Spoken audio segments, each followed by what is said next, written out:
Hi, I'm Ross from Airsoft, and today we're taking a look at the Wolverine MTW AK-105.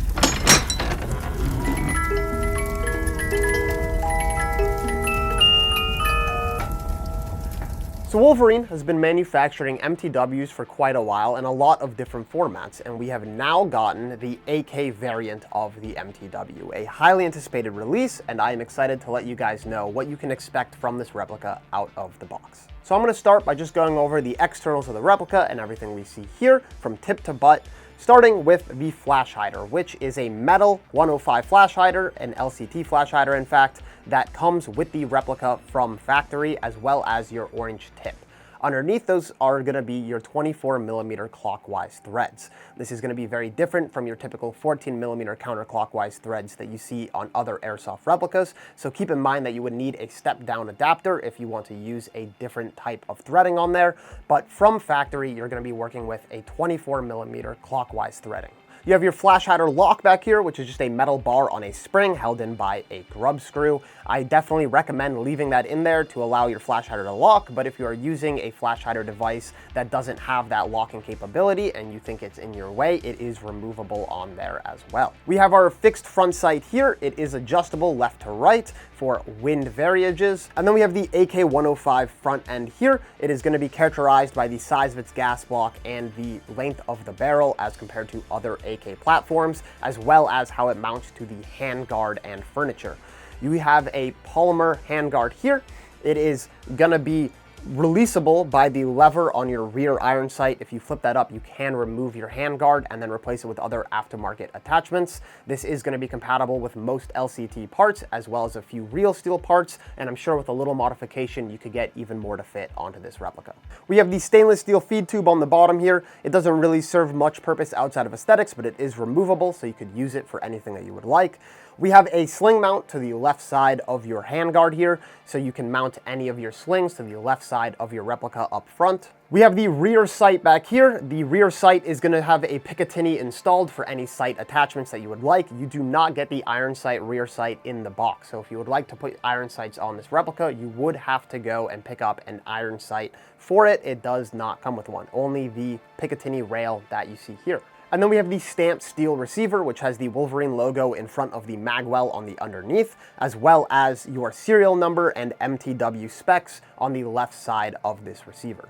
We then have the selector switch here, which up top is going to be safe, in the middle is full auto, and then all the way down at the bottom is semi-auto, and it does have the correct markings on there, which I think is a really cool detail. Coming underneath here, we have your magazine release. It is the lever arm, as most AKs are. You can fit some aftermarket parts on here to either bolster that or change how that actually functions. They do have an improved magwell for fitting of magazines, and then it does come with the 130 round LCT mid cap. As I said, this is LCT compatible. However, with other brand magazines with a little bit of shaving or some material added, you can get most magazines to feed in most AKs. It just takes a bit of modification. But out of the box, the LCT magazine is going to be your best fit and performance for this replica. We have our AK style trigger and trigger guard, and then our pistol grip back here. The pistol grip is a bit of a different style than you would typically see on your AK. I really do like the way that it feels in the hand. And although it is a really skinny pistol grip, it still has enough room for our battery connector inside, as well as our air line to come out. This is going to be a macro line coming out of this with the Wolverine fitting on the end.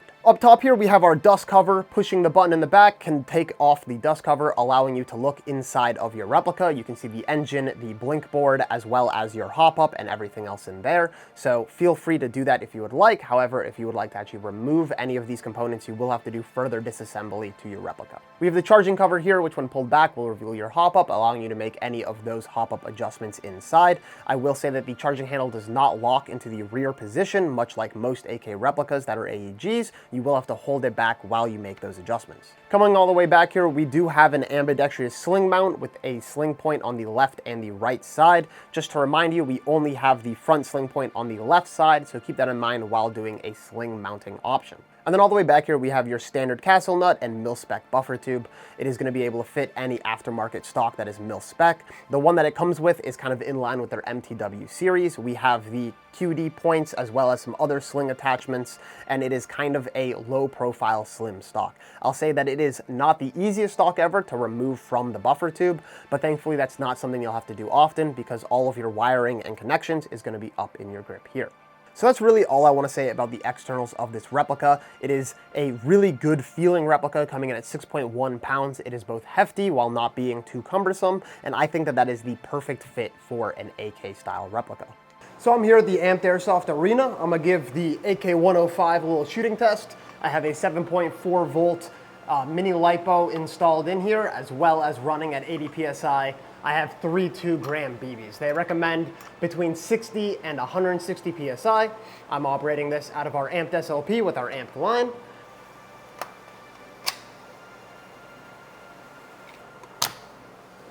Semi-auto.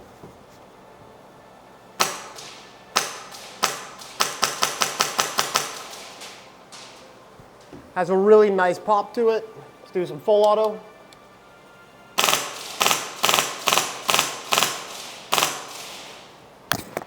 Pretty straight line of shot as well.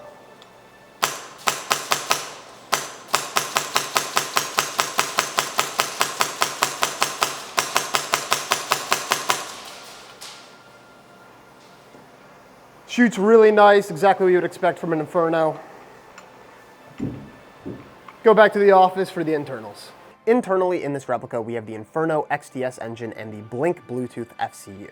Both of these parts are things that we have covered in previous videos on the MTW series, which I will link in the description below if you would like to learn more about it. In this replica, we have a CNC machined aluminum and steel trunnion and engine chassis to make sure that nothing in here moves. That is the main benefit you are getting from an MTW, is that they are purpose built for the bodies that you are receiving, so you know that your nozzle alignment and things of that nature are going to be set perfectly and not have a lot of chances to really wiggle about in here. And then, as I said, you do have the JST connector in your grip here, so that is going to be where you plug your battery in, allowing you to do any sort of aftermarket stock attachments. And then you can make trigger adjustments as well by removing your grip. There are trigger adjustments you can make in there. You just cannot make them externally with the grip still on the replica. But there is a lot of fine tuning you can do with this replica, and it is something that I highly recommend you look at on Wolverine's website. Is going to be how to program their Blink Bluetooth board, as well as trigger adjustment settings. Really get this thing tuned into how you want it to perform. So we have a rotary wheel adjustable hop-up inside, as well as a 380mm inner barrel. It does go past your threads slightly, so that